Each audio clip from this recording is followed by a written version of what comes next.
Thank you, Tamara, for this introduction. And maybe when Beth introduced you, she forgot to mention the most important thing, that Tamara actually is part of DR because she worked with us for 7 years in managerial skills, and we consider her to be our official, like ambassador here in Washington, D.C. So. Thank you for coming to this event. It's great to see all of you here, a full hall, which really talks about the importance of this topic. Now, just for you to know what I'm going to do, I'm not going to speak about the Arab Spring, and I'm not going to speak about the presidential election. These were just teaser to get you here, okay? Okay? Because we really didn't want the main issue, the issue of the Christians in Palestine, to get lost in the presidential election. I know you are sick and tired of the presidential election. From our side of the world, sometimes I feel all of them, and both of them are running for the Israeli Knesset, not for the White House. But, you know, that's just on the side, okay? So let me just share with you a bit this PowerPoint, and I hope everyone can see it, about the situation of Christians in Palestine. And it is almost like the rise and fall of the Palestinian Christian community. I have to start with Christmas Lutheran Church there in the center. But if we were to go back to the year 1900 in Palestine and would ask Christians at that time how they felt, everyone would have told us that the most promising future is awaiting them.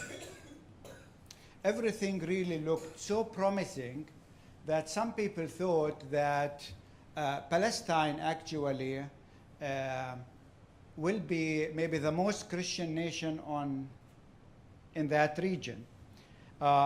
You know, so you can see at that time so many buildings were being built by churches.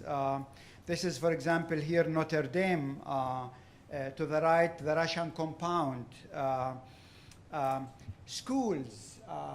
This is the Lutheran school in Bethlehem here to the right. I mean, everything was, the Christian presence was expanding at an unprecedented pace. Hospitals were built by Christians.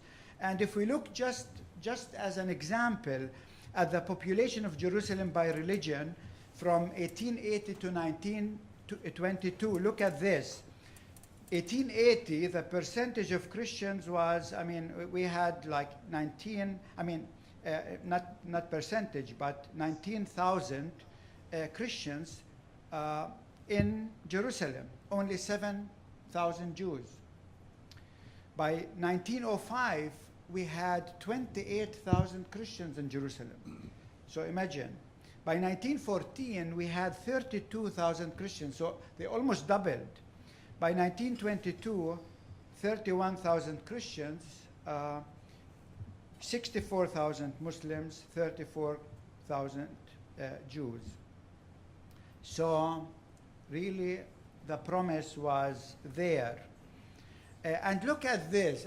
I was really shocked when I did this research, which, by the way, all of this will come in my newest book that is coming mid next year. But 1917, look at this. If we look at the total number of schools in Palestine, there were 116 Catholic schools, 100 Russian Orthodox schools, 52 Protestant schools, 22 Greek Orthodox schools, making a total of 290 Christian schools, making 62.5% of the total numbers of schools in Palestine were Christian. There were only 174 governmental schools in the whole of Palestine. Imagine. So, and that's by World War I. But during that time, we started to face lots of political upheavals. Armenian and Syrian genocide took place, and so two important religious communities in that region were kicked out, became refugees, killed. 1907, there was a shift in the government at that time, Ottoman government, and they started drafting Christians to the military. And many Christians didn't want to go to the military. And so they started just immigrating.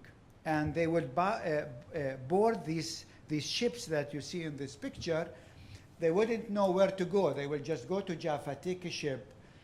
Most of the time, the ship will take them to Italy, then to New York, but they ended up basically at the end of the day in Latin America.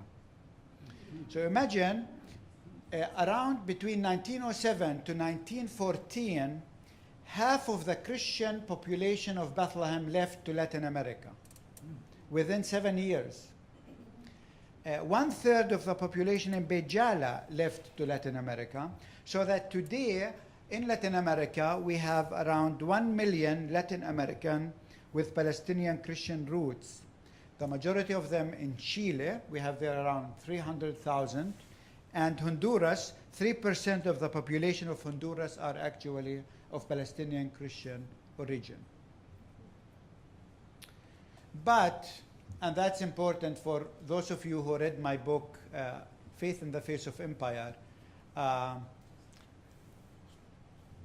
our fall had to do with empires all the time. The Germans, who had an empire at that time after Bismarck, aligned themselves with the Ottoman, allowing the genocide of the Armenian and Syrian Christians. And it's only actually this year, in March, for the first time that the German parliament actually asked for forgiveness for siding with the Ottomans and allowing the genocide to happen.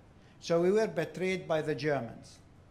Then we were betrayed by the British Empire because they promised Palestine, 1907, they promised Palestine to the Jewish population.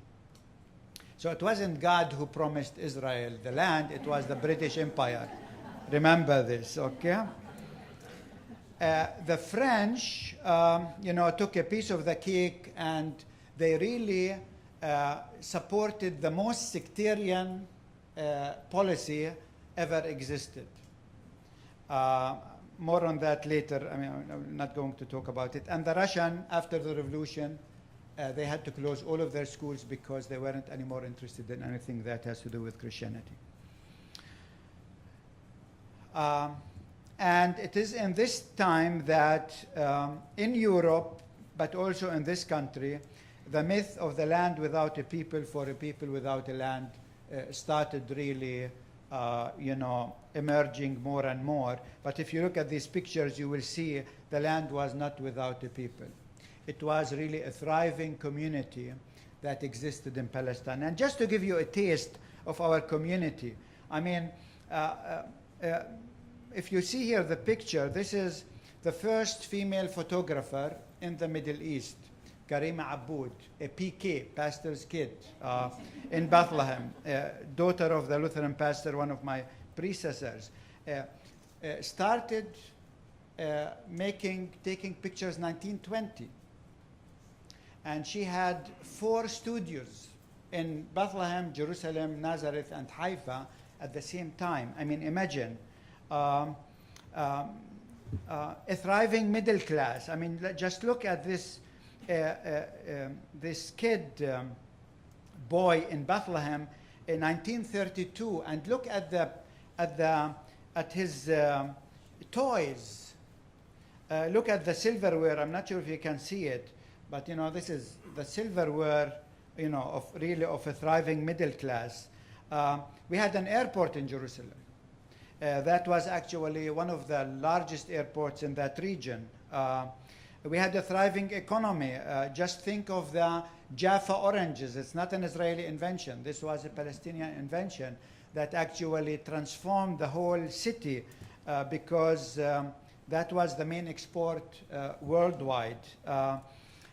Women entrepreneurs. I mean, this woman Christian school in Bethlehem, they were worshiping at our church because it's a Protestant women's school. They dedicated themselves, every graduate of that school, to go and open a school for girls in a remote village. Talk about mission.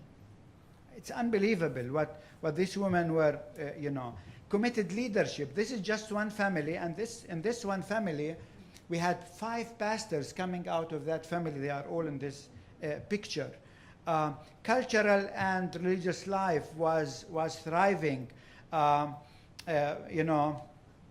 In every mobility. This is a picture taken 1931, and this car was driven by a woman, 1931 in Bethlehem, women driving cars. So I mean, everything, the promise seems to be on the horizon, and then 1948 came. And that was the catastrophe. A state was created, and that state got a biblical name, which confused especially the Christian community. We lost, as Christians, land and property. We became a refugee nation. If we look actually at this graph, and this is one of the research we did recently, you can see that 1948 was a crack in this graph, because this is when the Christian community stopped growing, 1948. I'm not sure if you can see it from far, but look at this. 1948, just a few months before the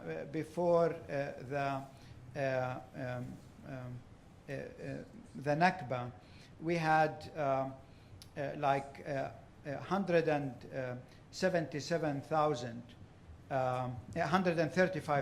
1944, and just within few months, the number of Christians dropped to 34,000, from 135,000 to 34,000, which means the percentage of Christians within 6 months after the establishment of the State of Israel dropped from 8% to 2.8%. And we never recovered from that. Today we are less than 2%. Here you can see it. And here we did just a graph. What if we didn't have the Nakba? We would have today in historic Palestine around 700,000 Palestinian Christians. Again, no one talks about it, but look at this, at these statistics. Number of Christians declined in West Jerusalem by 88%, in Jaffa by 73%, in Lydda by 70%, and in Haifa by 52%. In that year, we lost our land, but also we lost our voice. We lost our long-term memory. We lost our narrative, because the narrative became that basically the Bible is promising the land to the Israeli, and we became like aliens at home, and we are still paying price for that. So if you look at all of this, actually, you will see that we are paying the price for two things. Why is the occupation continuing? For two reasons. One, because the international community keep providing Israel with the hardware. The last hardware, $38 billion, were promised not by Balfour, but by President Obama just last week to the Israeli over 10 years.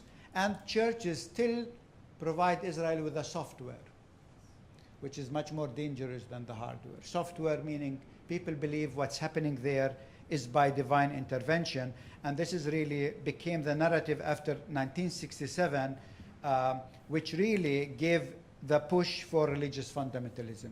All the religious fundamentalism that you see today started after 1967, because many Christians believe that what happened there was by divine intervention. God was fighting, as one Indonesian Christian told me, God was fighting on the side of Israel. And the whole Muslim world actually came in uproar because they needed to show that no, God is not on that side. So again, that's the... and the wake-up call came really 1987 and 2009 with the Kairos document.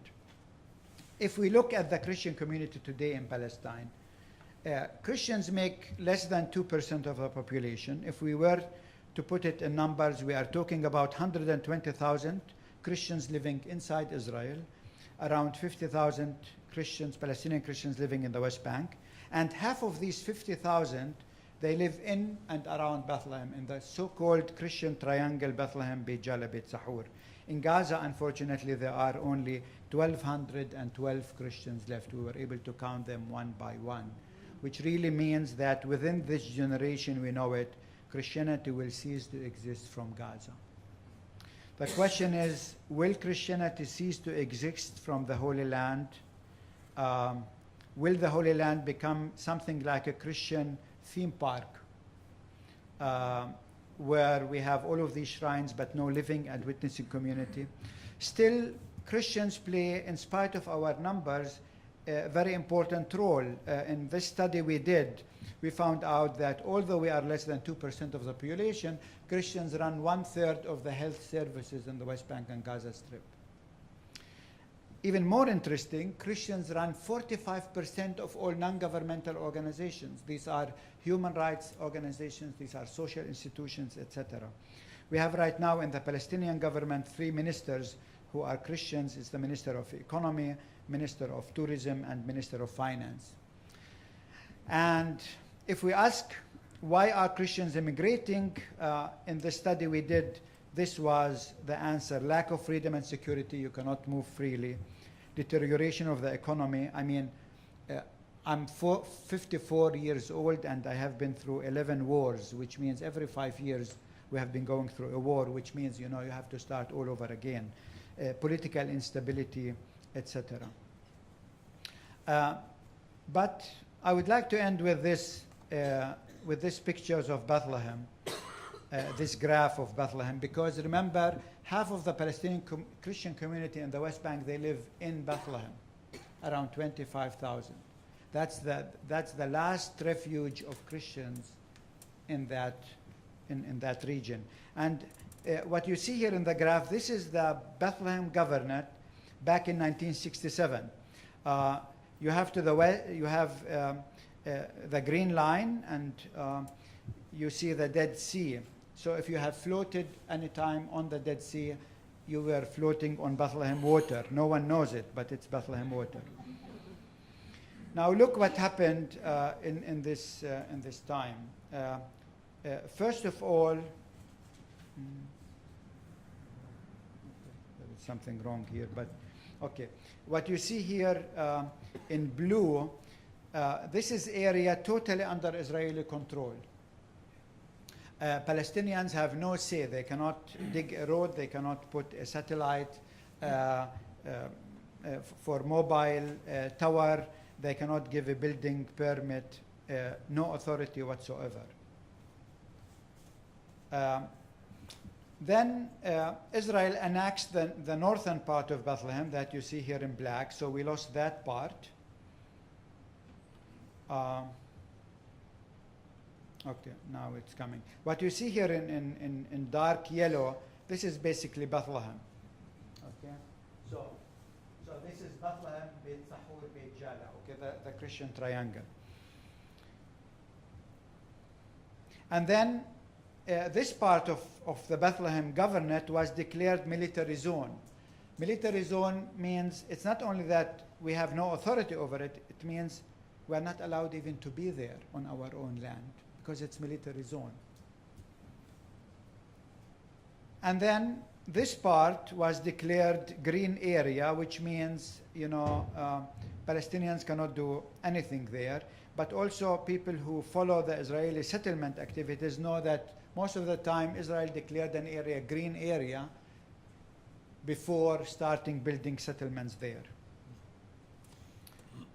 And then in the first 40 years, Israel built 19 settlements on Bethlehem land. If you look where these settlements are located, in the north and in the southwest. Why southwest? Because that's the most fertile area we have in Bethlehem. This is our vegetable basket, if you want.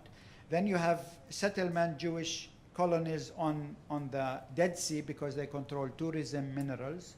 And then you have in the middle of nowhere these 4 settlements that look innocent, but they aren't that innocent actually, because Lieberman, the current Israeli defense minister, former foreign minister, lives in this settlement. He's the only foreign minister that does not live in his own country. I always say maybe this is why he's called foreign minister, okay?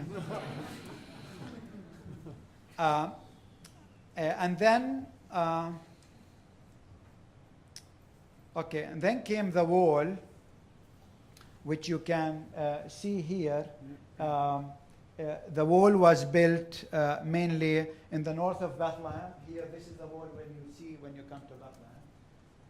On the western side, and here there is an opening. That opening is not there anymore because just 6 months ago, Israel closed that opening with a wall. If you followed the Kremzan case, that's when it was built. And in fact, there is now a wall on the southern part of Bethlehem, which is here. So from 3 sides now, Bethlehem is really surrounded by this wall, more barriers, more settlement expansions that you see now in Yarrow. And so out of the total area of the Bethlehem Governorate, only 14% of that is for Palestinian use and under Palestinian control. 86% of the Bethlehem Governorate, this is where half of the Palestinian Christian community lives, is not under our control, and it's not meant for our kids. So having 2 daughters, I'm not sure where in the future they will be able to build a house for themselves, because the wall is built just in the last, behind in the backyard of the last home in town. I had from DC here an American general, military general. He visited us, and I showed him this picture, and he told me, you know what, we have in our military jargon a name for what's happening to Bethlehem.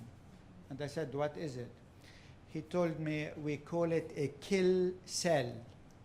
A kill cell. He said, in our strategy, when you want to kill the enemy, you confine them in a place before you strike. And, I thought, imagine the little town becoming a kill cell. And my question is, why are Christians so silent? And why aren't we actually raising our voices for the Christian values, for the American values that we believe in? Will Christianity survive? Will Christianity thrive like we did in the year 1900? I think this is the question that we will be debating today. But thank you very much.